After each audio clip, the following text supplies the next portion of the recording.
그리스 로마 신화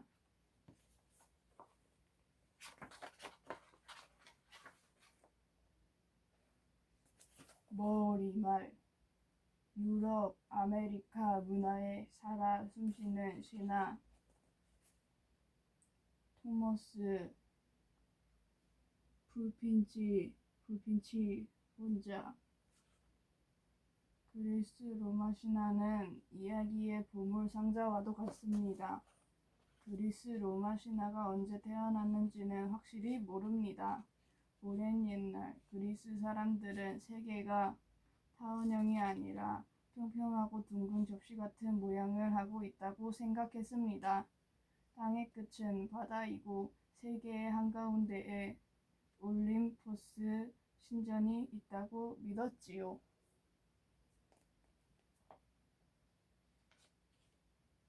문자도 없는 시대의 일이었기 때문에 많은 이야기들이 사람들의 입에서 입으로 전해졌습니다.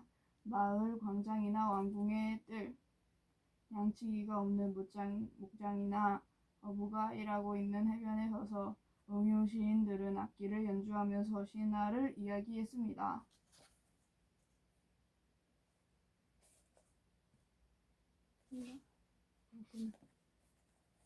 시인들은 신의 이야기를 멋지고 아름다운 시로 만들어 노래했습니다.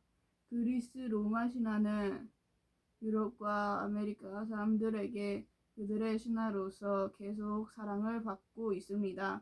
그래서 유럽, 아메리카의 문화나 문학 작품 가운데는 그리스 로마 신화에 대한 이야기가 자주 나옵니다. 그리스 로마 신화를 이야기하거나 표현한 작품이 끊임없이 탄생했다는 것은 곧 그리스 로마 신화가 오늘날까지 유럽, 아메리카의 신화로서 생명력을 잃지 않고 이어져 왔다는 것을 증명하는 것입니다. 고대에서 현대까지 온 세계 사람들을 끊임없이 사로잡아온 그리스 로마 신화의 세계를 깊이 맛보기 바랍니다. 접근이 노병식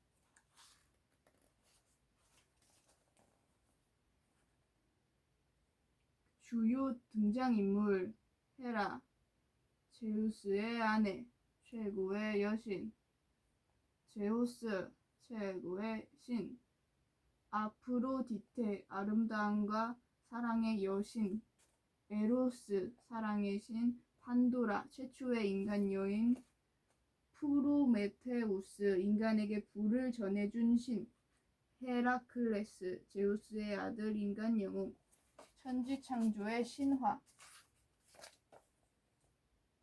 천지의 시작과 거품 속에서 태어난 미녀. 세계가 시작되었을 때 이 세계의 모든 것과 신들에 앞서서 맨 처음 태어난 것은 카오스였다. 카오스란 모든 것 사이에 아무런 구분도 없고 천지가 뒤섞여 있는 거대한 늪, 혼돈이다. 카오스 안에서는 바람이 부는 방향도 일정하지 않다. 그렇기 때문에 일단 카오스의 거대한 입에 빨려 들어가면 신이라고 하더라도 방향도 없이 아무렇게나 불어대는 심한 폭풍의 소용돌이 속으로 눈 깜짝할 사이에 말려들어 버리고 만다. 그리고 마치 나뭇잎처럼 여기저기로 쉴 새 없이 날려 바닥에 닿을 수도 밖으로 나갈 수도 없는 무섭고 끔찍한 꼴을 당하게 된다.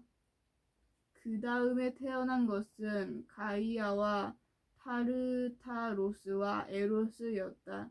가이아는 우리가 살고 있는 대지, 땅으로 대부분의 신들의 할머니뻘인 성스럽고 고마운 여신이다.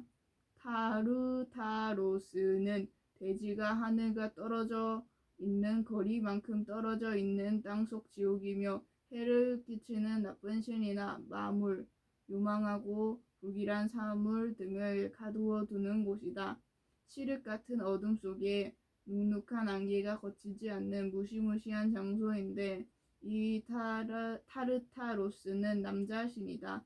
에로스는 사랑의 신이다. 사랑은 아름다운 것을 보면 자연히 일어나는 감정이다. 에로스는 신들 가운데서도 가장 아름다운 청년이었다. 남자와 여자를 사랑으로 맺어주고 아이를 낳게 하는 에로스는 빼놓을 수 없는 신들 중 하나이다. 그래서 에로스는 젊은 청년임에도 불구하고 가장 오래된 신의 하나로 태어나지 않으면 안 되었다. 그 뒤에 카오스에게서 에레보스와 닉스가 태어났다. 닉스는 무시무시한 밤의 여신이고 에레보스는 땅속 어둠으로 남자신이다. 에레보스 어둠과 닉스 밤은 에로스의 힘으로 맺어져 이 세상에서 최초로 결혼을 했다. 그 뒤 이 부부 사이에서 부모와는 정반대의 성질을 지닌 두 아이테르와 헤메라가 태어났다. 헤메라는 낮의 여신이고 아이테르는 땅 위를 비추는 빛, 가운데 가장 밝은 빛인 천상 하늘의 빛으로 남자신이다. 이들에 의해서 밤과 낮 그리고 땅 속의 어둠과 천상의 빛이 생겨난 것이다. 대지의 여신인 가이아는 처음에는 누구와도 결혼하지 않고 하늘인 아로노스와 높은 산들 그리고 바다인 폰토스를 낳았다. 하늘과 땅, 산과 평지, 바다와 물이 이렇게 하여 구별된 것이다. 우라노스와 폰토스는 남자신이다. 얼마 뒤 가이아는 아들인 아로누스와 결혼했다. 그 사이에서 이탄 또는 티타네스라고 불리는 남녀 각각 6명씩 모두 12명이 태어났다. 그 뒤 가이아는 다시 3명의 아들을 낳았는데 그들은 이마 한가운데에 둥근 눈이 하나씩 있는 외눈박이의 거인들로 키클로포스 둥근 눈이라고 한다. 그 다음으로 태어난 것은 키클로프스들보다 더 괴상한 헤카텐케이레스 100개의 손 헤카톤케이르라는 삼형제이다. 커다란 체구에 각각 50개의 머리와 무서운 힘을 내는 100개의 팔을 가지고 있었다. 이 무시무시한 아들들을 보고 그들의 아버지 아로노스는 깜짝 놀랐다. 자기가 다스리는 세계에 이런 괴물들이 있어서는 곤란하다고 생각한 아로노스는 키클로포스와 헤카톤케이레스를 태어나자마자 꼼짝 못하게 묶어서 어머니인 가이아의 뱃속으로 도로 밀어넣고 땅속 깊이 가두어 버렸다. 그러자 아로노스의 심한 행동에 화가 난 가이아는 자신에게 고통을 주고 아들들을 비참한 꼴로 만든 아로노스에게 복수를 하리라 마음먹었다. 그녀는 아다미스라는 단단한 금속을 만들어 그것으로 톱처럼 날이 날카로운 커다란 낫을 만들었다. 그리고는 티탄들을 모아놓고 낫을 보여주며 말했다. 귀여운 아들들아, 너희들 중에서 누구라도 좋으니 이 낫으로 몹쓸 아버지 우라노스에게 복수를 해주렴. 그럴 용기가 있는 자는 아버지를 대신하여 신들의 왕이 될 수 있단다. 이 말을 들은 티탄들은 너무나도 엄청난 일에 두려워 떨기만 했다. 그런데 그들 중 한 티탄이 앞으로 나와 말했다. 제가 하겠습니다. 바로 크로노스였다. 그는 티탄들 가운데서 가장 어렸지만 힘가지에는 가장 뛰어났다. 가이아는 기뻐서 자기가 세운 복수 계획을 크로노스에게 빠짐없이 털어놓았다. 그리고는 낫을 주며 숨어서 기회를 엿보게 했다. 그런 일이 있으리라고는 생각하지도 못한 우라노스는 대지의 내려와 가이아를 포옹하려고 팔을 벌렸다. 그 순간 크로노스는 왼손으로 아버지의 몸을 잡고 오른손에 쥐고 있던 낫으로 살덩어리를 베어 내던져 버렸다. 그 살덩어리는 바닥에 떨어졌는데 영원히 죽지 않은 신의 몸의 일부였으므로 절대로 썩어 없어지지 않았다. 그 살덩어리는 생명을 지닌 채 오랜 세월 동안 바다 위를 떠돌아다녔다. 그러는 동안 살덩어리에서 흰 거품이 나오기 시작했다. 그러더니 거품 속에서 귀여운 여자아이가 태어났다. 아이는 거품에 쌓인 채로 바다 위를 흘러다니면서 아름다운 여인으로 자랐다. 그녀가 바로 미와 사랑의 여신 아프로디테이다. 서풍의 신인 제피로스의 입김으로 지중해의 동쪽 끝에 있는 퀴프로스 섬의 해안에 닿은 아프로디테는 눈이 부실 만큼 아름다운 알몸으로 거품에서 나왔다. 그녀가 장밋빛 맨발로 처음 땅을 밟자 땅에는 순식간에 파란풀이 돋아나고 아름다운 꽃들이 가득 피어났다. 그곳에는 아름다운 계절의 여신인 호라이 자매들이 자기들의 여자 주인이 될 아프로디테의 시중을 들려고 공손하게 마중을 나와 있었다. 호라이들은 서둘러 아프로디테의 알몸에 봄의 꽃을 가득히 수놓은 아름답고 훌륭한 신의 옷을 입혔다. 그리고 여신의 거룩한 머리에 황금관을 얹고 양쪽 깃불에 황금으로 만든 꽃을 달아주었다. 부드러운 목과 눈처럼 흰 가슴에는 황금으로 만든 목걸이를 걸었다. 몸치장이 끝나자 호라이들은 아프로디테를 천상의 신들에게 안내했다. 그때 가장 오래된 신의 하나로 태어난 사랑의 신 에로스가 동료인 욕망의 신 히메로스를 데리고 와서 천상으로 가는 아프로디테를 함께 따랐다. 이때부터 에로스는 아프로디테를 마치 자기를 낳아준 어머니처럼 생각하고 그녀에게 효도를 다하면서 함께 살게 되었다. 아프로디테가 천상에 도착하자 마중 나온 신들은 모두 그녀의 아름다움에 놀라움을 금치 못했다. 더군다나 따라온 에로스와 히메로스가 이내 신들의 마음에 연모의 정과 욕망을 불타오르게 하였으므로 그 자리에 모여 있던 남자 신들은 내가 저 아름다운 여인의 남편이 되어야 해 하고 마음먹지 않는 자가 없었다.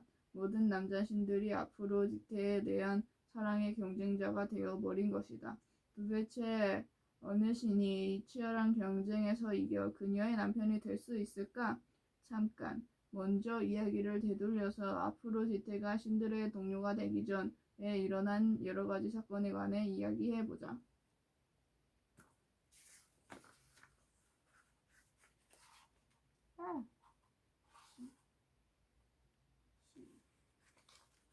자식을 삼켜버린 아버지와 신들과의 전쟁. 낫으로 우라노스에게 상처를 입힌 크로노스는 약속대로 자격을 잃은 아버지를 대신하여 신들의 왕이 되었다. 그는 자기 누나 중 한 명인 레아라는 여신과 결혼했다. 그런데 크로노스는 레아에게서 아이들이 태어나면 곧바로 빼앗아 삼켜버렸다. 그것은 우라노스와 가이아에게서 들은 예언 때문이었다. 너는 아버지에게 왕의 자리를 빼앗았지만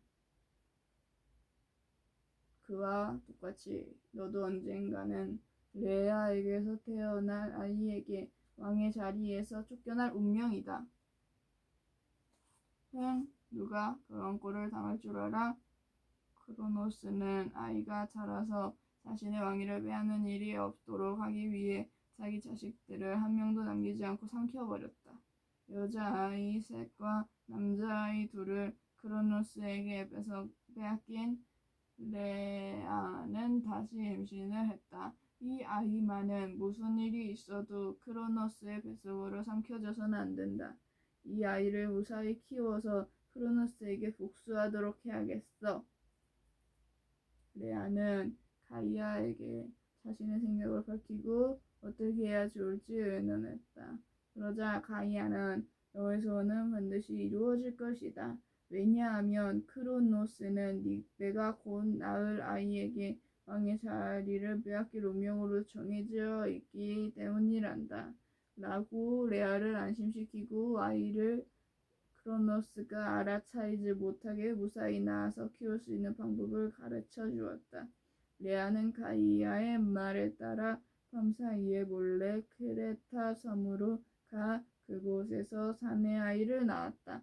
이 아이가 바로 신들의 왕인 위대한 신 제우스이다. 레아는 제우스가 태어나자마자 곧 가이아에게 맡겼다. 그리고 급히 크로노스가 있는 곳으로 돌아가 가이아가 일러준 대로 아이에게 입히려고 만든 옷으로 커다란 돌을 쌌다. 그리고는 이번에 태어난 당신 아이입니다 하며 크로노스에게 건네주었다. 그러자 크로노스는 조금도 의심하지 않고 그 돌을 단숨에 삼켜버렸다.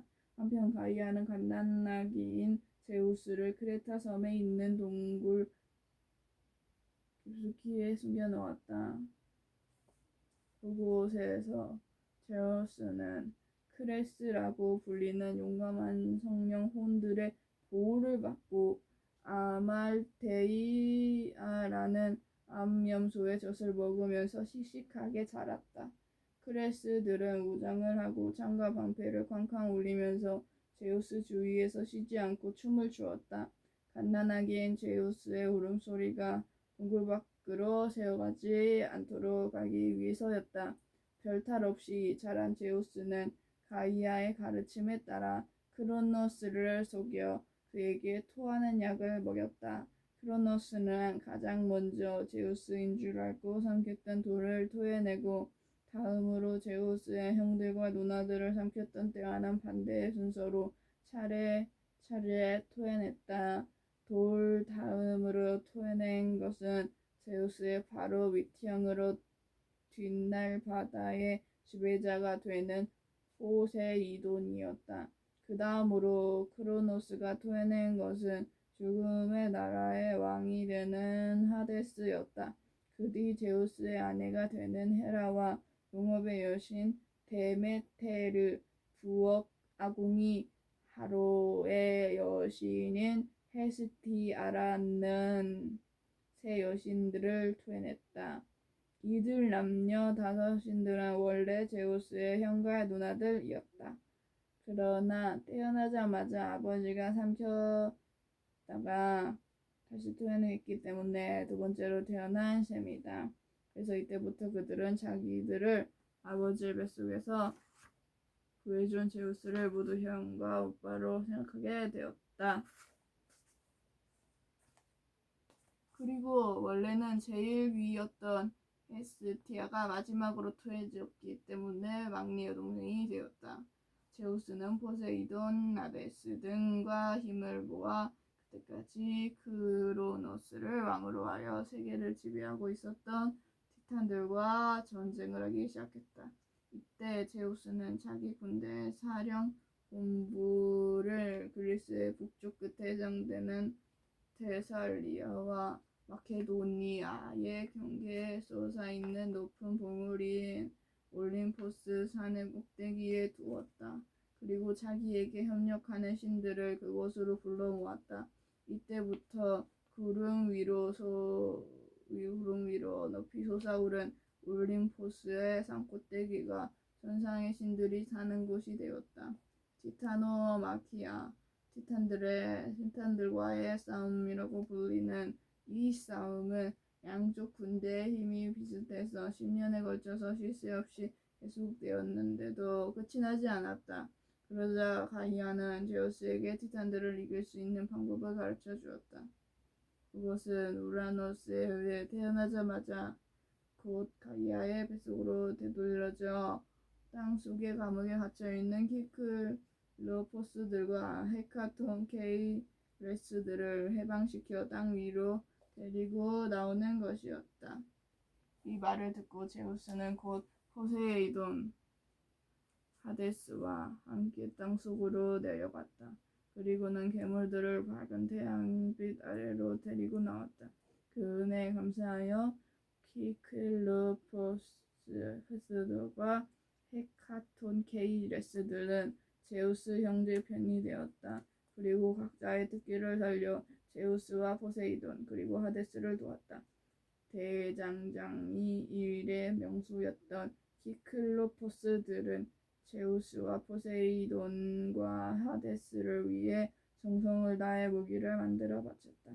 제우스에게 바친 무기는 무적의 힘을 사랑하는 벼락이었으며 포세이돈에게는 날끝이 세 갈래로 갈라진 긴 창, 삼지창을, 하데스에게는 머리에 쓰면 모습이 보이지 않게 되는 투구를 바쳤다.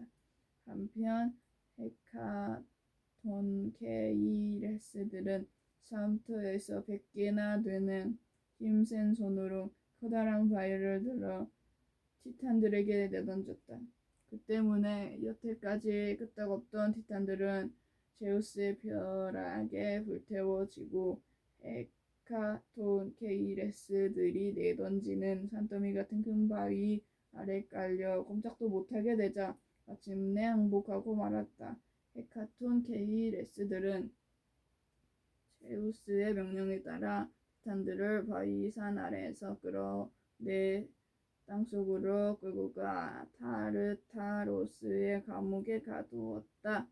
그리고 빠져나오지 못하도록 포세이돈을 시켜 감옥 둘레에 튼튼한 청동벽과 문을 만들게 했다. 또 단단히 닫힌 그 문의 문지기로 헤카톤케이레스들을 임명하고 그들을 땅속에서 살게 했다. 이렇게 하여 제우스는 티탄들과의 결국인 싸움에서 겨우 승리를 거둘 수 있었으며 아버지 크로노스를 대신하여 신들의 왕으로 세계를 다스리게 되었다. 그는 하늘을 자기가 직접 다스리기로 결정하고 바다는 포세이돈에게 땅 밑은 죽은 자의 나라는 하데스에게 각각 맡겼다. 다른 모든 신들에게도 제우스는 각각 다스릴 분야와 해야 할 일들을 나누어 주었다. 그러면 도대체 어떤 신이 어떤 임무를 맡게 되었을까? 그것을 설명하기 위해서는 먼저 제우스에게 어떤 아들과 딸들이 태어났는가를 이야기해야만 한다. 왜냐하면 제우스로부터 중요한 임무를 부여받은 올림포스의 주된 신들은 거의 제우스의 형제자매이거나 그의 아들, 딸들이기 때문이다. 올림포스의 12신